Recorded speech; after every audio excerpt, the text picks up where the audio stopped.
Parashat Miketz, premier jour de Hanouka.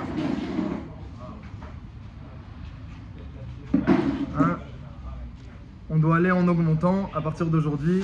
Ce sont des jours très élevés, très Kedoshim. Dans le Zohar, c'est marqué que Hanouka s'appelle un Moed. C'est une vraie fête, comme ça dit le Zohar. Et les Sfarim ils disent combien, surtout le Ramchal, combien, eh bien, la force de chaque fête qui s'est révélée Bayami Mahem dans leur jour au Hashmonaïm, eh bien, elle se révèle encore aujourd'hui Bazmanazé. Bayami Mahem Bazmanazé. Donc, sont des jours Hashuvim, Mesugalim, qui sont propices pour se renforcer dans son Kesher avec la Torah et les mitzvot, comme les Hashmonaïm l'ont fait, se renforcer dans la Vodat Hashem, comme il dit le Bar. Tout ça, c'est venu parce qu'à la base, les Kohanim, il y avait une certaine itrashlut, un affaiblissement dans la Avoda. Donc ça a commencé par l'arrêt du Tamid, puis ils ont rendu impures les huiles, comme ça ils ramènent le bar, pour pouvoir interrompre l'allumage de la Menorah. Ils ont souillé le Beth Amikdash, jusqu'à que le Rashmaim se soit renforcé. Donc on va essayer de voir le Hashem au travers de la paracha, comment nous aussi on peut se renforcer. Donc Shivim Panim de la Torah, il y a plein de manières de se renforcer au travers de cette fête de Hanouka. On va essayer d'en voir une déjà aujourd'hui. Dans la paracha, eh bien, Veimiketz Shnataim Yamim Uparo Cholem, la Torah, elle nous parle de 2 ans supplémentaires, dit Rashi, où Yosef est resté en prison. Pourquoi il est resté en prison 2 ans en plus de ce qu'il était déjà resté? Parce que à la fin de la paracha la semaine dernière, eh bien, Yosef était pas dans n'importe quelle prison, hein, c'est marqué qu'il était dans la prison chez Asurim Amelech Asurim Sham. C'était la prison où il y avait là-bas les prisonniers du roi. Hein, il est bien tombé, disent les Mefarshim, il y avait une Ashgara Pratit, que Potiphar, qui était sar lui-même à Tabachim, l'a mis dans avec les prisonniers du roi. Et donc il a pu rencontrer eh bien, le maître panetier, le maître échanson, le Saramashkim, le Saraofim, ceux qui s'occupent du pain et du vin chez Paro. Et grâce à ça, eh bien, il va sortir de prison et devenir vice-roi. Mais entre-temps, il va se passer 2 ans. Pourquoi? Donc il le raconte, les deux ils ont fait un rêve, comme vous le savez, il raconte, c'était la dernière montée de la semaine dernière, il raconte leur rêve à Yosef. Yosef il dit, Hachem il connaît l'interprétation des rêves, je peux vous dire ce qu'il va me révéler.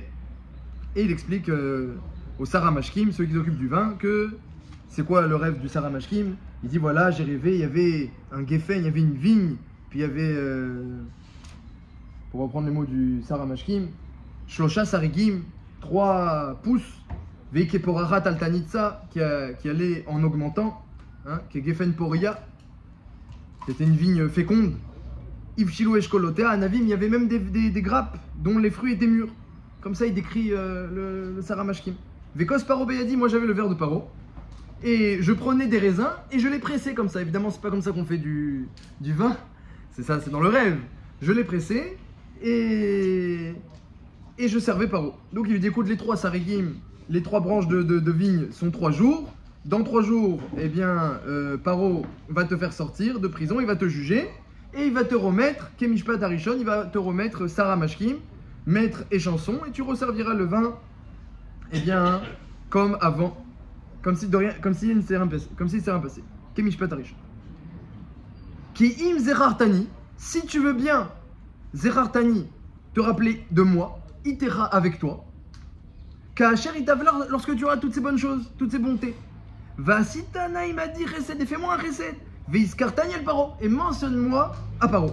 Veotsetanim baetazé, pour sortir de prison. Et il lui explique que je n'ai rien fait, déjà j'ai été vendu pour rien, puis en plus maintenant j'ai rien fait, on m'a mis en prison. C'est vrai qu'il avait rien fait, mais bon, tous les prisonniers disent ça, hein, j'ai rien fait.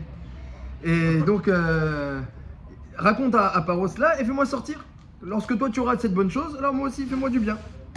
Et il y a marqué à la fin de la paracha, dernier pasouk, Velo Zachar Sarah Mashkim et Yosef Veshkachem. Il s'est pas rappelé de lui et il l'a oublié. Rashi dit, Lo Zachar et Sarah Mashkim, il s'est pas rappelé de lui le jour même, le jour où il est sorti, il s'est pas rappelé de lui. Vaishkacheu, et ensuite il a oublié Mikan Velar par la suite. Comme ça dit Rashi. Alors Rashi remarque, alors pourquoi Yosef il est resté 2 ans de plus en prison? Et après, sauf ce qui s'est passé, c'est qu'une fois que Paro a fait ses rêves, c'est le Saramashkin qui va le faire sortir. Donc finalement, Bémet, c'est le Saramashkin qui va raconter, ah oui, mais je connaissais, là, il y a 2 ans, je connaissais un hébreu, j'ai oublié d'ailleurs d'en parler. Et il savait interpréter les rêves. Après, il restait 2 ans de plus, dit Rashi, parce que il a fauté, entre guillemets, Yosef. Parce qu'il a été tolé bitrono. Il s'est tourné, il s'est appuyé sur le Saramashkin, le chef des vins. Il s'est appuyé sur lui, et donc Hachem dit, tu t'es appuyé sur lui. Il y en a qui disent 2 mots, il a dit 2 mots. Il a dit Zechartani ou Skartani, hein, comme ça ils disent les Briskerov, au nom du Rapreim. Ils disent qu'il a dit, tu te souviendras de moi, hein, ou Skartani Itra, Ve Iskartani el Paro, et tu vas me mentionner, c'est le même mot, souvenir mentionné, et tu vas me parler de mon souvenir à Paro. Donc il a dit 2 mots, 2 ans de prison, comme ça il y en a qui disent, au nom de Rapreim. Alcool Panim, donc il y a une certaine faute, mais ce qui est intéressant, c'est que Rashi, il se manque pas de rapporter le Midrash. Il ne manque pas de rapporter le Midrash qui dit Ashrei Hagever Asher Sam Hashem Yiftacho Velo Pana El Areavim. Heureux l'homme qui met sa confiance dans les mains d'Hachem, qui place sa confiance en Hachem, Velo Pana El Areavim, qui se tourne pas vers les orgueilleux. C'est qui les orgueilleux? C'est ce Saramashkim, qui est un grand orgueilleux apparemment. Et c'est qui Ashrei Hagever Asher Sam Hashem Yiftacho? C'est qui heureux l'homme qui place sa confiance en Hachem? C'est Yosef Hatzadik. Comme ça il dit le Midrash. Et Rashi le rapporte. Et les Mefarshim, les Balei Moussar, le Beth Alevi à la Torah, il demande que c'est bizarre, il y a une contradiction miné ou bé, il y a une contradiction interne dans le Midrash. D'un côté, le Midrash te dit que Yosef, eh bien, il s'est appuyé sur un orgueilleux, sur l'Égyptien. De l'autre côté, on te dit que c'est lui, heureux l'homme, qui met sa confiance en Hachem. Donc, c'est qui l'homme qui a confiance en Hachem? C'est qui le Boté Arbachem? C'est Yosef? Ou alors c'est quelqu'un d'autre? Dans le Midrash, j'ai l'impression que c'est Yosef. De l'autre côté, il a été puni parce qu'il s'est tourné vers le maître échanson. Donc le chef des vins, donc ça veut dire que quelque part il a manqué de bitachon. Donc il y a un petit peu une contradiction dans le Midrash, c'est ce qu'on va essayer d'expliquer. À part ça, comme on a dit, c'est Méanienne, ce que Rashi a dit, il s'est pas rappelé de lui aujourd'hui. Velozachar Bobayom, Veshkacheu, et après il a oublié Mikan Vailar. Pourquoi il y a besoin de mentionner les 2 oublis? Il y a eu 2 oublis. Le jour où il s'est rappelé, et ensuite Mikan Vailar, après coup il a oublié. Hein, dis-moi seulement qu'il a oublié, ça inclut tout. Non, la Torah elle a voulu le mentionner, Velozachar Saramashkim Veshkacheu.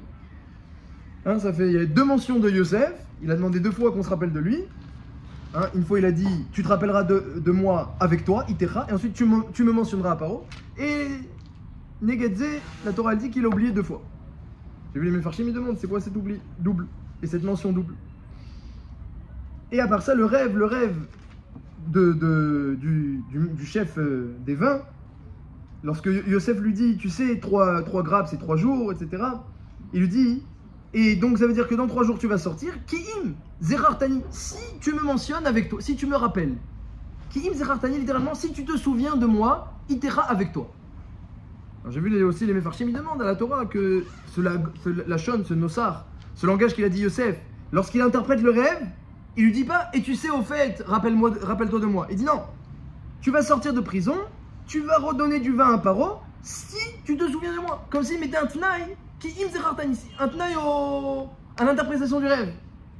C'est intéressant, dans le rêve, Yosef n'apparaît pas pour qu'il rajoute, tu sais, mais attention, hein, le rêve ne peut se réaliser que si tu me sors de prison. Comment Yosef il a vu ça? Qui im zerartan, c'est seulement si tu me sors de prison, tout ça. Bémet Bassov, il n'a pas sorti de prison, le rêve s'est réalisé. Mais d'un autre côté, c'est oui, Bémet, le Saramashkim, c'est lui qui 2 ans plus tard a fait sortir Yosef de prison. Et à part ça, bon, il y a une Gemara dans Choulin qui dit, qui interprète le rêve du Saramashkim complètement différemment. Ça, on le verra Bezrat Hashem. Alors, pas comme ce que Yosef a dit. On le verra dans un 2e temps. Donc, c'est l'occasion de parler la paracha de cette semaine, la fête de Hanouka. C'est l'occasion de parler de la confiance en Hachem. Hein. C'est un sujet essentiel, c'est un sujet quotidien, c'est un sujet mal compris. On ne sait pas quand mettre sa confiance, on ne sait pas quand la mettre, on ne sait pas comment la mettre. On ne sait pas ça veut dire quoi faire confiance à Hachem. Et puis si je fais shtadlout, si je fais des efforts, je vais au travail, et j'appelle le client, et j'appelle le patron, et je fais ci, et je fais ça, et je compte sur un tel, et sur Plony, sur Harmonie. Alors qu'est-ce qu'elle veut dire la confiance en Hachem? On ne sait pas. On ne sait pas trop, donc on va essayer d'éclaircir, eh bien, dans le peu de temps imparti, ce qu'on pourra. Quand Hachem éclaircir. Mais il faut savoir que c'est grâce au Bitachon, dit le Magen Avraham dans le Shulchan Aruch, Siman Resh Tzadik et dit le Midrash Hanouka, dans le Sefer Midrash Hanouka, il est rapporté. c'est grâce au Bidachon que les Hashmonaïm sont partis combattre les Yevanim. C'est pas très connu, mais c'est marqué comme ça dans le Midrash Hanouka. C'est marqué que lorsqu'ils en pouvaient plus de l'oppression yévanite et des interdits dans la Torah, dans les mitzvot, alors Matatyahu il a dit j'en peux plus, c'est fini. Il a parlé à son ami, un autre Hashmonaï. Il a dit combien tu as d'enfants toi? Il a dit moi j'ai 3 enfants. Et toi Matatia, combien tu as d'enfants? Il a dit moi j'ai 7 enfants. Donc Sarakol, on est 12. On est les 12 Shvatim, Sarakol. Alors on n'a qu'à partir en guerre, les 12 Shvatim tous ensemble. Et faisons des jeûnes, mettons du FR, ils se sont habillés avec du FR, ils ont déchiré leurs vêtements, ils ont fait des tsomot. Et Botrani, je suis batouar, qu'on aura des Nissim Veniflaot, même si on n'est que 12, pour partir en guerre contre eux. Alors, combien il y avait d'oplites et de soldats dans l'armée grecque? Bon, il y a plein de Nosrot, mais dans le Midrash, c'est marqué des choses extraordinaires. C'est dans Shirachirim qu'on fait déjà allusion à cela. Shlomo Melech il dit lama shishim ema melachot ushmonim pilakshim va'alamot en mispar achat i yonati tamati achat i leima bara'i leyoladeta ra'u avanot ve'yeshroa melachot upilakshim ve'elua. Il dit le Targum, donc ça c'est le passouk qui parle de reines et de princesses et de pilakshim, mais le Targum la traduction en araméen qui est traduit de Ruach HaKodesh de Shirachirim, il dit que ça fait allusion au Hashmonaïm. Que Hashmonaïm c'est Arat Iyonati Tamati. Ils sont comme une personne. Ils étaient 12, mais bon, ils sont comme une. Alors en face d'eux, il y avait qui? Alors Shishim, Ema, Melachot. C'est qui les Melachot? Il y avait 63. Hein? Les Grecs, ils avaient, comme ils étaient, apparemment, ils avaient une main sur beaucoup de royautés, ils ont envoyé des rois. Avec leurs armées, évidemment. Des rois, 63. Mi Béné Esav. Descendants de Esav. Ou Shmonim Pilakshim. C'est qui Shmonim Pilakshim? Alors chez Ishmael, il n'y avait pas des rois, il y avait des moshlim, c'était des seigneurs comme ça. Donc 63 descendants d'Esav avec leurs seigneurs. Que les Grecs, évidemment, comme ils les dirigeaient, ils pouvaient les envoyer en guerre. Ils les enrôlaient de force. Shmonim Pilakshim, 80 seigneurs, mi Béné Ishmael, descendants d'Ishmael. Tout ça dirigé par le Mogdon, le chef grec. Et ils arrivent pour combattre les Hashmonaïm, une poignée comme ça de Kohanim. Qui sont en bétanite depuis 3 jours, avec leurs habits déchirés, du FR, leurs filines, évidemment leurs filines, bien sûr. Alors. Et alors, qu'est-ce qu'il y a marqué ça? Arati Yonati Tamati. En face de tout ça, il y a une colombe. Arati Yonati Tamati. Arati Ileima, c'est la colombe de sa mère. C'est ma colombe à moi. Bara'i, elle est pure. Yelolata, je l'ai enfantée, elle est comme moi. Raoua Banot, vous allez voir comment on va faire des louanges sur elle. Raoua Banot, le monde entier va faire des louanges. Ah, l'allumage de le monde entier va faire. Raoua Banot, mais la route va tout le monde va faire des louanges sur elle. Et il y a un autre midrash que j'ai trouvé qui dit pourquoi le Klal Israël comparé à une colombe. C'est un autre midrash, c'est plus dans le midrash Hanouka déjà, mais c'est un autre midrash Rabbah, qui dit que la colombe, c'est un des seuls oiseaux, et animal d'ailleurs, un des seuls animaux, que lorsqu'on le prend pour le faire la shrita, il tend sa gorge au moment de la shrita. Et lorsqu'on lui coupe, il n'est pas méfarkes, il ne bouge pas. Les autres animaux, ils sont méfarkessim. Ils n'aiment pas qu'on leur coupe la gorge. Et ils ne tendent pas la gorge, évidemment. La colombe, elle tend sa gorge et elle ne bouge pas les longs méfarkeset. Et les claques à Israël, ils n'ont pas peur. Ils foncent avec Hachem, ils foncent. Ils tendent la gorge, je sais pas. Alors, 63 avec leurs armées, 80 seigneurs et Mogdon. Alors, c'est pas logique. C'est pas logique. Hein, le Beth Yosef, il dit pourquoi on allume le premier soir de Hanouka, il n'y a pas eu de miracle. Le miracle, c'est que la petite fiole d'un jour a duré 8 jours. Mais le premier jour, dans le Beth Yosef, il n'y a pas eu de miracle. Bien que la guerre, c'était quand même extraordinaire. Comme ça, il dit le prix Hadash. Il dit pour moi, c'est suffisant, hein, la guerre, pour fixer un jour de Hanouka. Et d'ailleurs, je pense que si ce n'était que cette victoire des Hashmonaïm contre les Grecs, on aurait fixé de toute façon un jour de Hanouka. Mais on a fixé 8 parce que Hachem, il a été mégalé par le nez de la fiole. Comme ça, il répond au. Vous allez voir une autre réponse, c'est la réponse du Elia Rabba et du Knesset Agdola qui disent que oui, il y a oui une notion de miracle le premier jour. En tout cas, c'est la question. Le premier jour, il n'y a pas eu de miracle. Après, le Beth Yosef il donne plusieurs réponses. Il dit qu'ils ont partagé en 8 la petite fiole. Mais c'est caché parce que si c'est ça, alors il y a une mitzvah d'allumer la menorah un chiour entier. C'est une mitzvah d'Oraïta. Mapitom qu'ils n'ont pas fait la mitzvah en étant sommaire sur un S. Et il donne une autre réponse, le Beth Yosef, il dit ou alors lorsqu'il versait du Kad, le Kad Katan, il remplissait jusqu'au bout évidemment. D'après la deuxième réponse, mais le cadre il restait plein. Alors si c'est ça, dans le prix Hadash, alors le dernier jour, il n'y a pas de miracle. Parce que le dernier jour, il a versé, ça s'est vidé, Mistama. Il n'y a plus besoin que ça reste plein. Et puis même si c'est resté plein, on s'en fiche. Donc le dernier jour, pas de miracle. Donc, mais il y en a qui expliquent que non. La guerre, le fait même de gagner contre les Evanim, c'est déjà une victoire extraordinaire. Et donc comment ils sont partis combattre ces Hashmonaïm? Et en plus ils ont dit, je suis sûr, comme ça il a dit Matatyahu. Matatyahu Kohen Agadol, il a dit, ce Lachon, Muftach Ani Bakadosh Baruch Hu. Je suis sûr que je trouve chez Yassel Nounissim et Niflaot.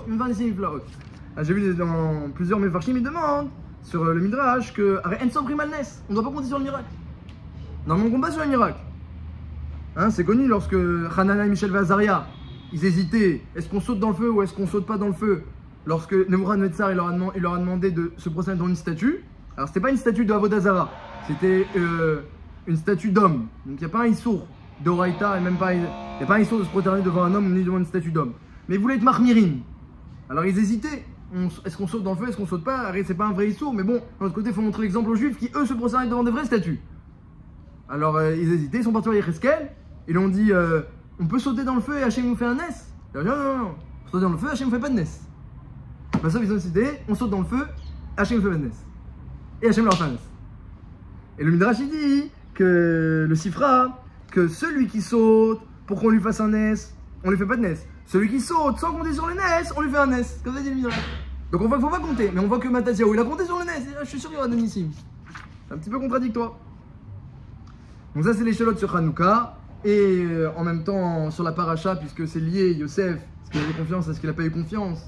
Et le rêve du Sarah Mashkim, qu'il faut un petit peu expliquer, le double oubli, la double demande de Yosef, le double oubli. J'ai entendu un sipour pour expliquer un passouk de la Torah, il écrit Baruch HaGever Asher Yiftar Bashem Vaya Hashem Yiftacho. Baruch HaGever, il est une source de bracha, comme ça dit le Malbim. Baruch HaGever, c'est une source de bracha. Celui qui habite à Ron Bashem, c'est pas seulement que lui il aura des brachot, c'est que les gens autour de lui ont des brachot. Comme on voit plein de fois dans la Torah où celui qui habite à Ron, tous ceux qui étaient autour de lui, ils étaient sauvés par son sourd. Baruch HaGever Asher Yiftar Bashem, il est source de bracha. Celui qui s'abrite, Yiftar Bashem, qui s'abrite, qui s'appuie sur Hachem, qui s'abrite dans Hachem. Ve'aya Hachem Yiftacho, Hachem sera son appui ou son abri, selon comment on traduit. Alors j'ai vu, évidemment, Malbimi demande, c'est une répétition. Heureux celui qui s'abrite dans Hachem, Hachem sera son abri. Heureux celui qui s'appuie sur Hachem, Hachem sera son soutien, selon son appui. C'est une répétition. Et d'après lui, il n'y a pas besoin de préciser que Hachem sera son appui. C'est évident, s'il s'appuie sur Hachem, évidemment, Hachem sera son appui. Il n'y a pas besoin de préciser. Bon, alors le stapler, il disait que du passage qu'on voit que c'est sûr. Il n'y a pas de doute. C'est pas comme la tefila, que tu pries, des fois t'es écouté, des fois t'es pas écouté. Lorsque tu t'appuies sur Hachem, c'est sûr à 100%. Mais le Malbim, il a compris quand même, c'est une répétition. Alors j'ai vu un tirout, je vais raconter un petit sipour, que c'est quoi Bidyouk, la Agdara de Bitachon, une des définitions de Bitachon. On essaye tous de se renforcer. Quand quelqu'un rien qui fait la tefila, il se tourne vers Hachem, et il parle à Hachem, et il prie, et il essaye de croire, hein, et Manti qui a d'abord. Lorsqu'il parle, et Manti, ça éveille de la émouna en lui. Il a demandé à Hachem, c'est pas les Vatala, il a fait la bracha des brachot de la Mida, c'est pas pour rien. Donc il a demandé à Hachem, il a prié, il s'est tourné vers Hachem. La Sheila, c'est un petit peu le after, comme certains disent, l'après-coup. Après, quand tu sors de la choule, comment tu te sens? Alors, le Ktav HaSofer, il dit, c'est ça le pasouk. C'est qui est vraiment Baruch HaGever, qui est vraiment béni? Asher Yiftar Bashem, ceux qui cherchent un abri chez Hachem, Ve'aya Hachem Yiftacho, et que Bémet, après Hachem, c'est son abri. C'est-à-dire, quand tu t'appuies sur Hachem ou tu cherches en Hachem un abri, ensuite, quand tu as fini cet effort de Bitachon, parce que Bitachon, c'est que effort, hein, c'est pas la Emouna. Comme explique le Razonich, c'est pas connaître les principes de foi. On peut très bien connaître les principes de foi. Je sais qu'Hachem il existe, qu'il dirige tout, qu'il a beaucoup de recettes, il y a beaucoup d'Hachem, tu connais tout, mais en pratique, tu as peur et tu t'appuies pas sur Hachem et tu tournes à droite vers n'importe qui pour trouver de l'aide. Le Bitachon, c'est un effort où je compte sur Hachem, malgré la situation difficile, malgré le problème, malgré mon besoin, je compte sur Hachem et je compte sur personne d'autre. Même si j'ai pu faire Ishtadlout, ça on verra combien ça avec Yosef, mais je compte sur Hachem. Alors il dit le Ktav Sofer, hein, le fils du Radam Sofer, que le test il est après coup. Après que tu as fait l'effort de tourner vers Hachem, tu as fait une prière, tu t'es tourné vers lui, après coup. Quand tu sors de la choule, est-ce que Béhémet Hachem c'est ton appui? Vaya Hachem Yiftacho? Est-ce que Béhémet Hachem c'est ton abri? Vaya Hachem Yiftacho? C'est Baruch HaGever, c'est lui le vrai Gever, le vrai Gibor. Gever c'est Gibor. Le vrai type fort, c'est quelqu'un qui s'est tourné vers Hachem, il sort Hachem, c'est bon. C'est bon. Donc j'ai eu plusieurs sipourim, je vais vous raconter. D'ailleurs, je vais raconter un sipour qui m'est arrivé de Ashgara Pratit, après je raconterai un autre sipour que j'ai lu. Ashgara Pratit, c'est que une fois, mon épouse, elle était pas bien, elle était triste, pas bien et tout. Bon, alors, moi j'étais à Yeshivat Mir, devant comme ça les grands Bate Midrashot, des centaines d'élèves. C'est impressionnant quand on arrive, même moi, chaque jour, je me suis pas habitué à la Yeshiva. Chaque jour, j'étais mis de palais à chaque fois de cette milliers d'élèves comme ça. C'est une simcha d'arriver comme ça à un endroit où il y a tellement de Torah, c'était magnifique. Et ouais, je suis resté plusieurs années là-bas, 5 ans. Et alors j'étais là-bas comme ça, tout heureux, tout content d'étudier la Torah avec toutes sortes de thèmes de Khamim à côté de moi. Il y avait des grands rabbanim, ils s'assoient comme si de rien n'était, c'est des géants. On est tous assis à côté. Et donc j'étais au téléphone, ma épouse a été triste, mais qu'est-ce que tu veux, bon Hachem, on a tout ce qu'il faut, évidemment. Ashrecha vetovlar, celui qui étudie la Torah, il est marqué Ashrecha vetovlar. Ashrecha baolam hazeh, tovlar baolam haba. Ashrecha c'est la shon zachar, c'est masculin. Vetovlar c'est au féminin. Parce que l'homme, le mari, Ashrecha baolam hazeh, dit la Mishnah. Tu es heureux dans ce monde-ci. Vetovlar la olam haba. Et ce sera bien pour toi baolam haba au féminin. C'est-à-dire que la femme, elle voit pas tout de suite les fruits de la Torah. Olam haba, elle verra, et pour l'instant elle ne voit pas. Est-ce qu'une femme elle peut voir combien elle a de la chance et de la joie de soutenir son mari? Lui il arrive, il apprend la Torah, il voit que grâce à ça, il est fort, il se résiste contre la vérote, contre les Yitzhara, et qu'ensuite il est équilibré, il se met pas en colère, il grandit dans les mitzvot tovot et dans les mitzvot, et Hachem il l'aide, Hachem il est avec lui. De plus en plus de Siyata Ishmael, d'Ashgara Pratit, de plus en plus de Gvod Hachem, de Kiddush Hachem. Un homme, Ashrecha baolam hazeh, il a tout baolam hazeh. La femme elle voit pas tout de suite, alors il faut lui montrer un petit peu et la rassurer. Donc bon, j'essaie de la rassurer. Elle était triste. Je lui dis, mais qu'est-ce que tu ferais, Hachem il est avec nous, on a tout ce qu'il faut. Elle me dit, je veux un nouveau salon. C'est ça qui l'a dérangé. Ou d'autres choses, peut-être, il y avait un bilboul, mais en tout cas, bah, sauf on arrête ce Maskana. Je veux un nouveau salon. Je lui dis, pas de problème, Hachem il trouve tout ce que tu veux, un nouveau salon. Mais il suffit de le dire, voilà. Elle n'arrivait pas à le dire, elle pas après, mais finalement, c'est ça que. Mais, donc voilà, c'est bon, un nouveau salon. Mais ouais, Hachem il s'occupe, Hachem il s'occupe. Elle me dit, ah bon? Je lui dis, mais oui, Hachem il s'occupe. Ah, oui, Hachem il s'occupe. Et donc tu peux être rassuré, tu peux être confiante. Hachem, s'il s'occupe pas de nous, alors de qui il s'occupe? Il s'occupe de tous les êtres humains, comme elle dit l'Agmara. Cohen il a dit, tu sais, Hachem il fait pousser chaque poil avec une source meyouchedet pour chaque poil. Sa femme elle lui dit, pourquoi tu t'inquiètes pour ta parnassa? Chaque poil Hachem il trouve une source, elle lui dit la femme du Cohen. Tu t'inquiètes pour ta parnassa? Parce qu'il vérifiait les poils pour les négaïm. Ça est-ce que c'est tamé ou c'est pas tamé? Il dit attention, chaque poil a sa source. Il s'inquiète pour sa parnassa, mais tu te contredis. Donc voilà, Hachem il s'occupe de chaque source de poils. Toi tu t'inquiètes? Alors elle dit, il n'y a pas de problème, Hachem. Et j'ai raccroché juste après. Et une demi-heure plus tard, je crois, il y a un livreur, un déménageur, nous avait fait notre déménagement comme ça 6 mois auparavant, qui appelle mon épouse, il dit voilà, je suis devant chez vous avec des nouveaux fauteuils, est-ce que vous voulez les voir? Elle dit ah, c'est mon mari qui vous a appelé? Bah non, c'est pas mon mari, personne n'a appelé. Il a fait un déménagement, il voulait plus des fauteuils, la famille d'à côté, et comme il se rappelait de nous qu'on était dans le quartier, il dit est-ce que voilà, je suis à côté de chez vous, est-ce que vous voulez pas les voir? Et voilà, on a eu des nouveaux fauteuils qu'on a toujours aujourd'hui. Donc, si tu fais confiance à Hachem, Kaneris Bisroutak, elle a cru, elle a eu confiance. À Golpanim, quand tu fais confiance à Hachem, si Hachem il est ton abri, ensuite ton appui, tu es tranquille. Si tu es tranquille, tu peux être sûr. Alors, un autre sipour que j'ai lu, il y avait un Hachir qui avait un Talmid Chacham, Annie, qui était pauvre, et il a voulu l'aider. Il lui a dit est-ce que tu as besoin de quelque chose? Bon, et souvent les gens, les Talmid Chachamim, même Aniyim, ils n'aiment pas dire oui, j'ai besoin. Donc il lui a dit non, bon, Hachem, j'ai tout ce qu'il faut. Il dit mais comment tu as tout ce qu'il faut? Non, si tu veux te donner, tu donnes. Et quand tu dis à quelqu'un est-ce que tu as besoin, il peut te gêner de dire oui, j'ai besoin. Alors il dit non, bon, Hachem, j'ai tout ce qu'il faut. Il dit mais comment tu mets de parnesse? Comment tu as de l'argent? Il lui a demandé, le Hachir. Alors il a dit c'était en Pologne, j'ai jeté qui? J'ai 2 qui. J'ai 2 qui. En yiddish, qui c'est une vache. J'ai 2 qui. Bon, il a dit ah bon, il a des vaches, je sais pas, qu'il m'avait l'air pauvre, tu vois, il a des vaches. Alors je lui dis quand même, le soir il a dit je vais aller lui acheter du lait et comme ça je vais faire la parnassa. Il rentre chez ce monsieur, il dit où est ton père? Ah, il est pas là au Beth Midrash. Il dit est-ce que je peux avoir du lait? Il dit mais on n'a pas de lait. Il dit mais vous vendez pas du lait? Il dit mais non, on vend pas de lait. Mais et vos 2 vaches? Mais on n'a pas de vaches. Il dit, ton père il m'a dit j'ai 2 qui? Ah, le fils il a souri. Oui, mon père il a 2 qui. Ki bo ismach libenu, ki beshem kochol batachnu. Il a 2 qui mon père. Il disait, même à ses enfants, il disait, on a 2 qui. Kibo Ismach Libenu, tu peux te réjouir, tu vas te réjouir d'Hachem.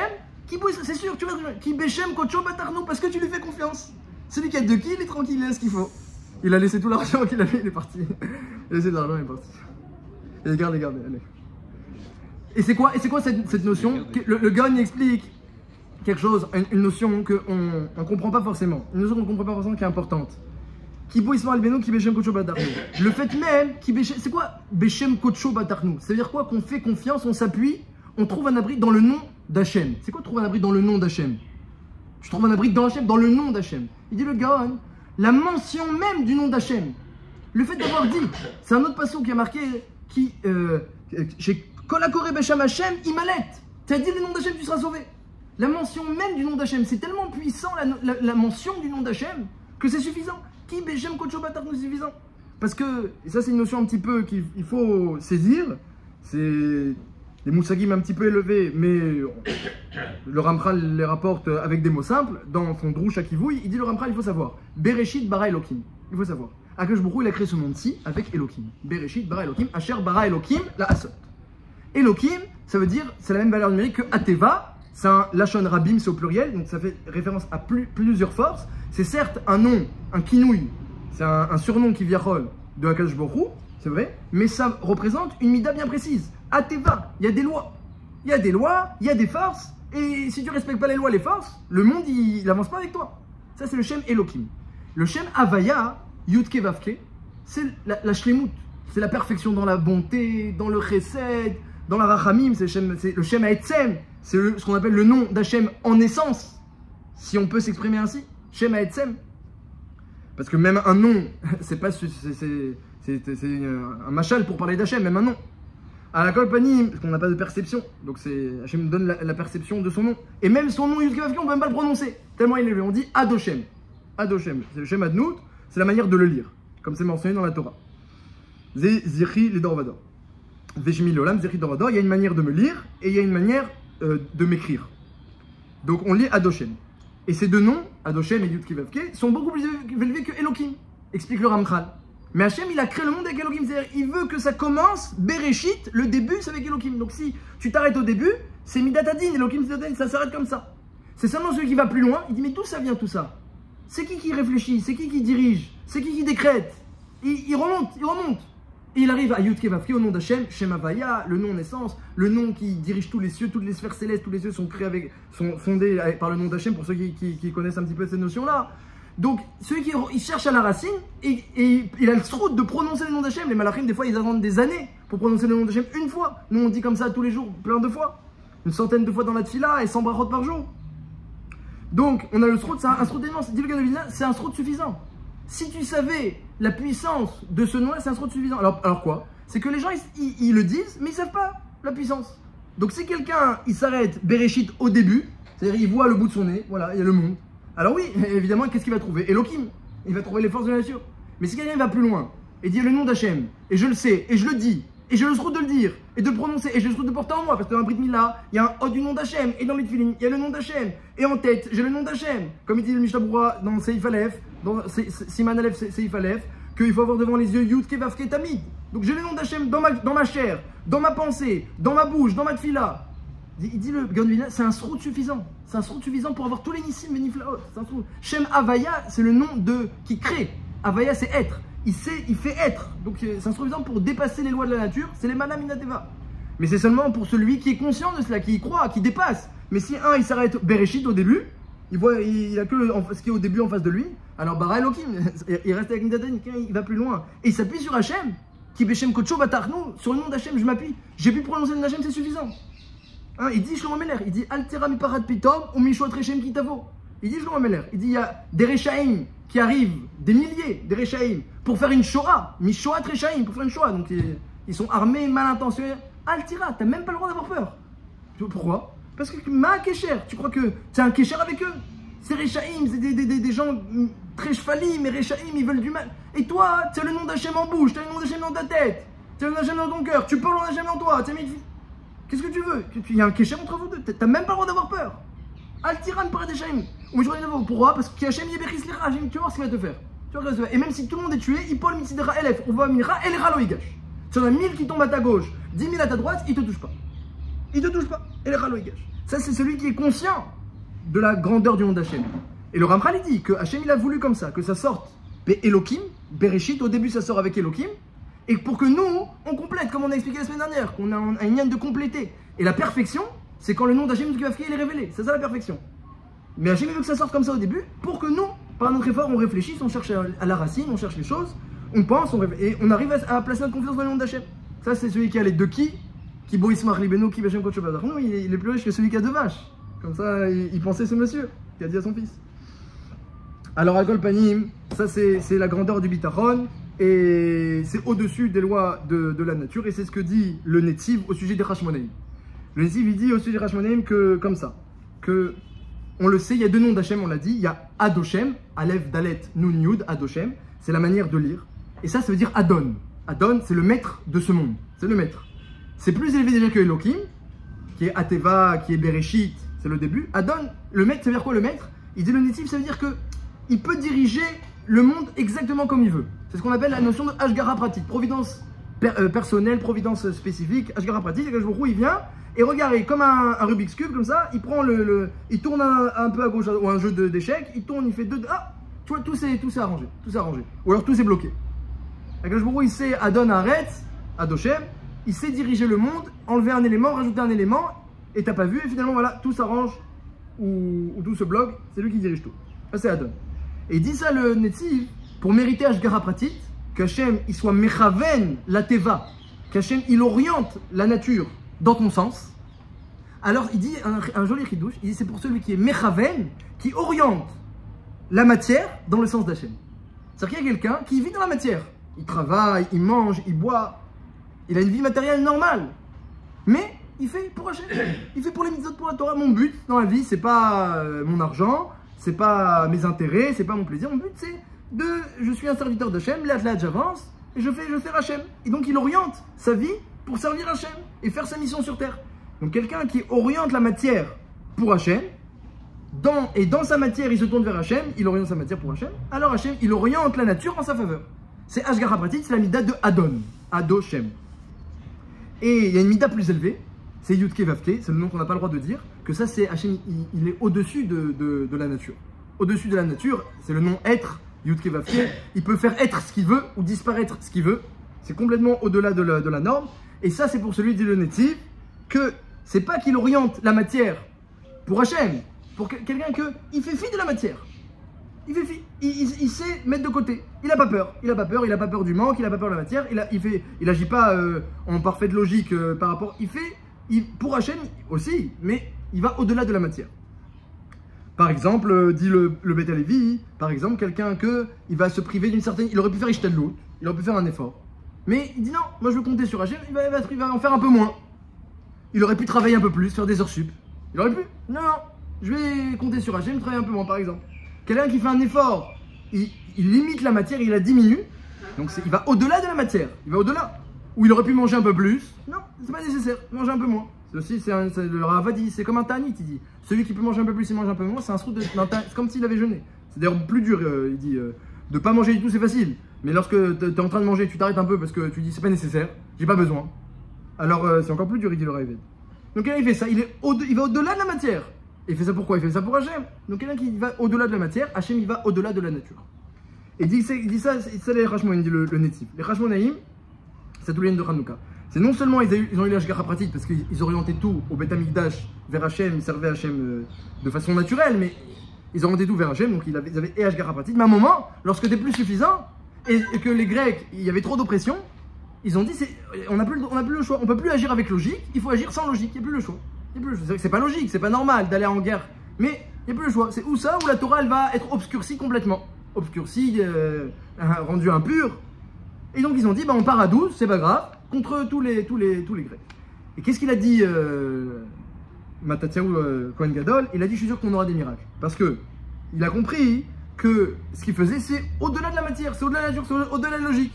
Ils étaient dans une situation où c'était nécessaire, où c'était sans logique, c'était sans Reshbon. Pas comme Michel, Hanania, Azara, ils ont fait un Reshbon, on se prosterne pas. La Gemara elle dit que dans Psachim, non, dans Tuvot, la Gemara dit dans Tuvot, que si Nebuchadnezzar, il leur avait dit, au lieu de sauter dans le feu, je vous frappe. Au lieu de sauter dans le feu, je vous frappe. Et ou vous vous prosternez, ou je vous frappe. Alors ils se seraient prosternés, comme ça elle dit la Gemara dans Tuvot. Parce que c'était pas interdit de se prosterner. Et frapper, c'est dur, ils n'étaient pas capables de supporter les coups. Alors, heureusement que Nebuchadnezzar leur a dit, ou vous prosternez, ou je vous jette dans le feu. Ça, ils étaient d'accord. Donc il y avait un Reshbon, il y avait une logique. Qu'est-ce qu'on peut supporter, qu'est-ce qu'on peut pas supporter? Et ils sont partis voir les Cheskel, est-ce qu'on va avoir un miracle? Donc quand il y a un Reshbon, quand tu agis avec logique, alors Hachem aussi il agit avec logique. Bah sauf, ils ont dit là on sacrifie pour Hachem, ils ont un miracle. Mais franchement, il n'y a pas de logique. Il n'y a pas de logique. C'était, ils étaient dans une situation, on ne peut plus les gérer. Il y a des fois des situations comme ça. Des situations comme ça. Quelqu'un, comme dit le Beth Alevi. Le Beth Alevi, il dit qu'un homme, comment il doit faire Ishtadlut et Bitachon? Il doit toujours placer sa confiance en Hachem, s'appuyer sur Hachem au maximum. Comment il fait? Dans cette fille-là, il se renforce. Et il parle à Hachem et il lit les versets de Bitachon. Les Télim, il y en a plein qui lisent Télim. Lire Télim, c'est pas seulement le zgoula de les dire et c'est tout.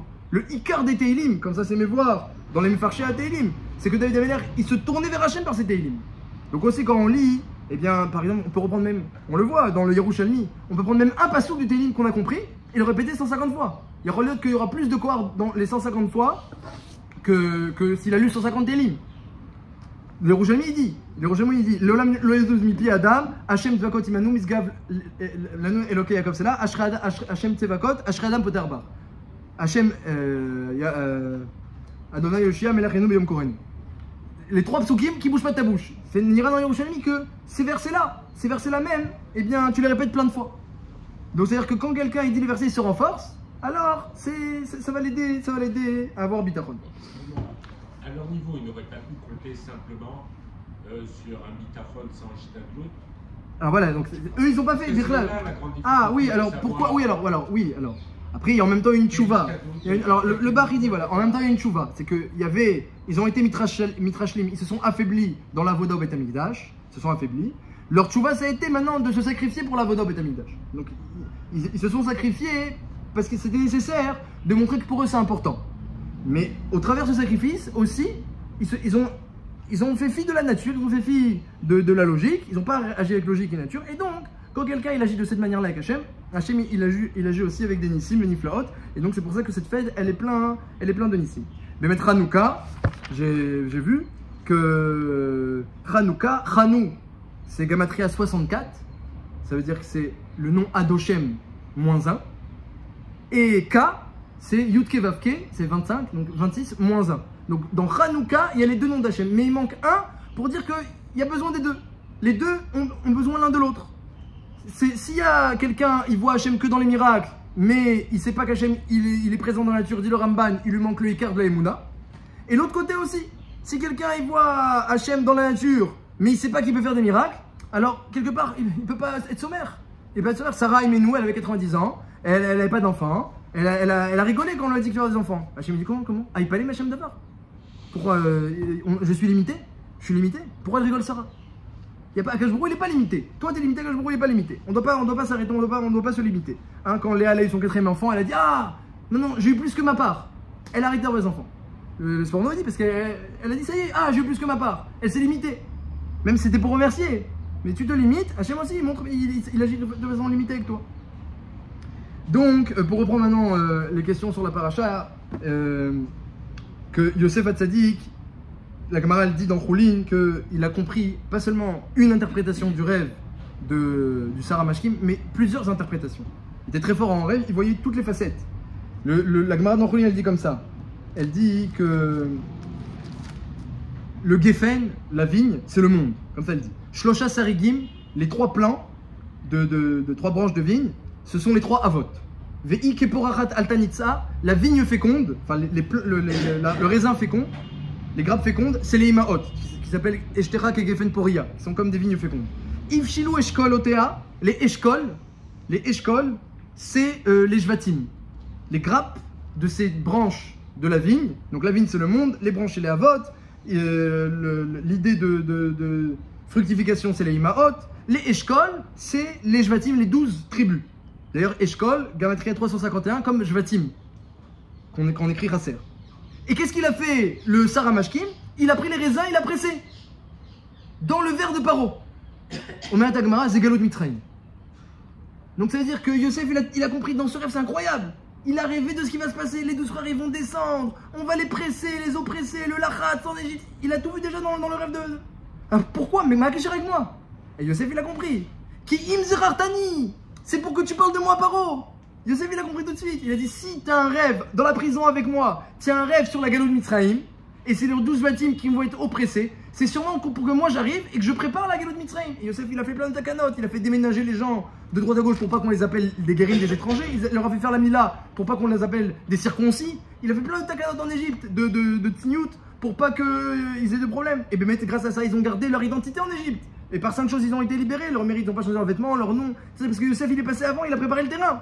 Donc il a compris, c'est sûr que tu vas mentionner, j'ai tout compris maintenant. Et du coup, c'est peut-être pour ça que Yosef, il a fait un petit peu trop de Ishtadlout. Vu qu'il a compris qu'il y avait en jeu la préparation de la Galout Mitzrayim, il s'est dit forcément, je dois sortir par son intermédiaire pour faire quelque chose. Alors il a dit, il faut que tu me mentionnes. Le problème, c'est que quelqu'un qui sort de prison, il peut pas le jour même parler à Paro et dire, bon écoute, voilà, maintenant que je suis sorti de prison, tu sais, j'ai un copain juif, un esclave en prison, s'il te plaît, tu peux le faire sortir. Toi, tu sors de prison, tu veux sortir d'un autre prisonnier. C'est quoi ça? Vous êtes de mèche peut-être? Alors non, c'est pas possible. Alors, ça y est, il a compris. Alors Yosef, il a réfléchi. Il a dit, mais si je te dis, mentionne-moi dans un mois, c'est certain que tu vas m'oublier. Alors qu'est-ce qu'il a dit? Il a dit, Ki im zechartani itecha. Souviens-toi de moi avec toi. Ça veut dire quoi? Raconte aux gens autour de toi. Itecha. Raconte aux gens que tu as rencontré quelqu'un, il t'a dit les rêves. Hein? Comme ça, le sujet, un jour, il va revenir. Veiskartani el paro. Et ce jour-là, quand ça va revenir le sujet, tu vas me mentionner. Et sur ça, donc ça c'est le double mention de souvenir, comme ça il explique le Tav Sofer. Et sur ça, qu'est-ce qui est marqué? Vélo Zahar Samashkim, le Zahar Samashkim s'est pas souvenu, Veishkareu l'a oublié. On a dit pourquoi il l'a oublié 2 fois. Rachid dit aujourd'hui il l'a oublié, Veishkareu, Mikan Velar Barjil l'a oublié. Il a ni l'un ni l'autre. Ni il a parlé de lui à sa famille et à ses amis, et ni a mentionné à Paro. Il a complètement oublié. Et pourquoi? Parce que Yosef il s'est tourné. Alors il Rachid dit, mais Yosef c'est celui qui a le bitachon bachem, un bitachon extraordinaire. Oui, moi Yosef, c'était un grand bal bitachon, il mettait toute sa confiance à Hachem. Et à son niveau, faire le cheshbon que peut-être il va m'oublier. Nous, c'est logique pour nous. Tu te dis, hein, le Sarah Mashkim, il va m'oublier. Alors je lui explique comment tu fais. D'abord, tu me parles de moi à ta famille, à tes amis. Et ensuite, quand le sujet va revenir, eh bien, tu me parleras à Paro. Ça, c'est quelqu'un qui réfléchit comme ça. C'est quelqu'un qui compte, qui s'appuie au niveau de Yosef sur la Ishtadlout. C'était suffisant de dire, parle de moi à Paro. Débrouille-toi, parle de moi à Paro. Hachem, il sait ensuite faire en sorte que le sujet va venir. Et Yosef, comme il avait interprété le rêve, il a compris que c'était pour lui. C'est pour moi ce rêve, pas pour toi. C'est pour moi ce rêve. Je dois préparer la Galout Mitzrayim, c'est pour moi. Alors quelque part, eh bien, il a un petit peu mis de côté sa confiance habituelle en Hachem et il a un peu trop fait des Ishtadlout à son niveau. Et donc c'est oui quelqu'un qui a un grand bitachon d'Hachem, dit le Midrash. Et c'est pour ça justement qu'il a été puni des 2 mentions. Les 2 mentions, il a été puni 2 ans. 2 mentions, comme ça dire après. Il y en a qui disent que non, qu'il a été puni parce qu'il ne s'est tourné pas pour les 2 mentions juste, mais parce qu'il s'est tourné vélopanel à réagir. Il s'est tourné vers quelqu'un comme ça. Il y a aussi des fois des Ishtadlout qui sont pas très cacheurs.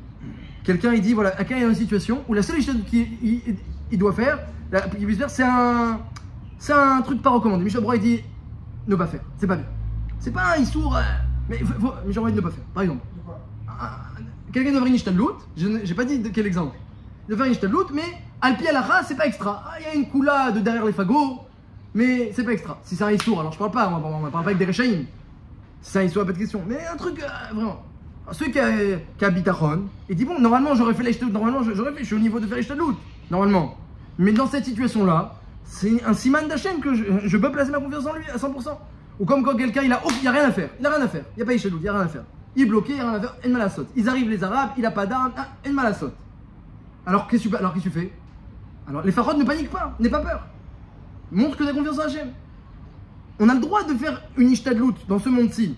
Mais il ne faut pas s'appuyer dessus. Donc lorsque la Ishtadlout, elle n'est pas facile à faire, ou qu'elle n'est pas entièrement cachère, ou qu'elle n'est pas... au moins que ton appui soit encore dans ton cœur. Et si ton appui n'est pas dans ton cœur, si tu n'as pas la confiance d'Hachem dans ton cœur, c'est si même que depuis le début, c'était du blabla, tout ce que tu disais, bitachon, c'est du blabla. Tu comptais sur ta Ishtadlout et c'est tout. Même le Saramashkim, quand il a parlé de Yosef, il a parlé avec Zilzoul. Nahon. Tu veux dire du bel quelqu'un, tu dis pas arrive un petit peu. Il a fait.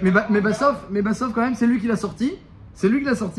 Parce que, comme il avait compris Yosef depuis le départ, c'est par lui que je dois sortir, et c'est par lui qu'on va préparer la Galout Mitzrayim. Comme la Gemara dit dans Choulin Daf Tzadik Bet, qui interprète le rêve de Sarah Mashkim sur les Bnei Israël et pas sur le Sarah Mashkim lui-même. Donc, eh bien, c'est ça le test un petit peu de Hanouka et de la Paracha. C'est est-ce que Bémet, juste on a des prières en bouche, et puis lorsqu'on sort du Beth Midrash, le cœur il est vide, ou est-ce que non? Vaya Hashem Iftacho. Non seulement j'ai des paroles de bitachon, et ensuite j'ai dans le cœur Akadosh Baruch Hu. Et lorsque il se passe quelque chose, il y a une situation difficile, j'ai pas peur. Mi besora ra'a lo ira. Nachon libo batour bachem. Le pasuk qui dit il a pas peur des mauvaises nouvelles, celui qui a confiance en Hachem. Pourquoi je vois des mauvaises nouvelles? Quand je vois, il n'a pas besoin d'envoyer des mauvaises nouvelles, des accidents, il n'a pas besoin. S'il veut, il te fait quelque chose, il dit le Maharal, doucement, doucement, il te prévient, il te dit. Il n'y a pas besoin, il n'y a pas de comme ça, les aléas de la nature, c'est celui qui se met dans les mains de Elohim, dans les mains de la nature. Celui qui beau Ismar Libeno, qui aujourd'hui, il dit moi j'ai le nom d'Hachem, qui va fier, il n'y a pas, il est au-dessus de la nature. Si quelqu'un il est mechaven lorsqu'il utilise la matière pour Hachem, alors la nature elle est mechavenet, dit le Netziv, elle s'arrange pour l'aider. Et si quelqu'un il dépasse la loi nature, il aurait dû faire Ishtadlout. Il aurait dû manger un peu plus, ou il aurait pu, tout au moins. Il aurait pu faire Ishtadlout, il aurait pu faire mais non, il dépasse. On se sacrifie pour Hachem, comme les Hashmonaïm. Ils sont partis, il dit le Magen Avraham dans le Shulchan Aruch, ils ont dit Yosef Beseter Elyon, ils sont pas arrêtés de dire Yosef Beseter Elyon, comme ça plein de fois, comme ça dit le Magen Avraham dans le Shulchan Aruch. Dans les grottes à Motzei Shabbat, pourquoi on dit Yosef Beseter Elyon, il faut dire Vinoam, il faut dire, il dit à la fin, Orach Yamim, il faut dire 2 fois, Asbio Beshuati. Pourquoi? Pourquoi on dit 2 fois? Parce que pour qu'il y ait 130 mots dans Yosef Beseter, qui est Minyan à Kohanim. Parce que les Kohanim, Hashmonaïm, dit le Magen Avraham, ils sont sortis avec Yosef Beseter Elyon, c'est tout. Ça parle que de bitachon, de confiance en Hachem, de tous les dangers possibles. Et qu'on te dit tu vas marcher sur les pétaines, sur le python, et tu vas piétiner le chachal, le harrier, le lion, tu vas le piétiner, et tu vas marcher sur le python. Et pourquoi? Asak Véo, pourquoi tu vas te sauver tout ça? Qui y a d'Hachémi? Parce que tu connais le nom d'Hachem, il y a d'Hachem, c'est tout. Il y a d'Hachem. Il y en a, ils ont le nom d'Hachem, mais ils ne connaissent pas. Ils ne savent pas c'est quoi le nom d'Hachem, ils savent pas. C'est tellement puissant, c'est tellement grand, c'est tellement Yeshua, le nom d'Hachem, tellement Yeshua, c'est la solution à tous les problèmes d'Hachem. Alors, dit le Gaon de Vilna, le fait même de le dire c'est suffisant. Si c'est tellement puissant, quelqu'un qui a une miette de l'infini, combien il a? Si vous savez faire des maths, l'infini. Donc pourquoi j'ai pas l'infini de Yeshua? Parce que t'as pas une miette. T'as pas une miette. Le fait de dire on a fait, il ramène un pasouk. Tu dis non, c'est suffisant pour être sauvé. Un pasouk, un mot. Mais il faut le savoir. Si tu t'arrêtes au bout de ton nez, Bereshit bara Elohim. Il y a la Midatadin. Mais si tu crois, tu comptes sur Hachem à 100%, c'est fini, tu es cachour à l'infini. Si quelqu'un qui est cachour à l'infini, alors eh bien, il a infiniment de chances d'avoir d'infinis miracles.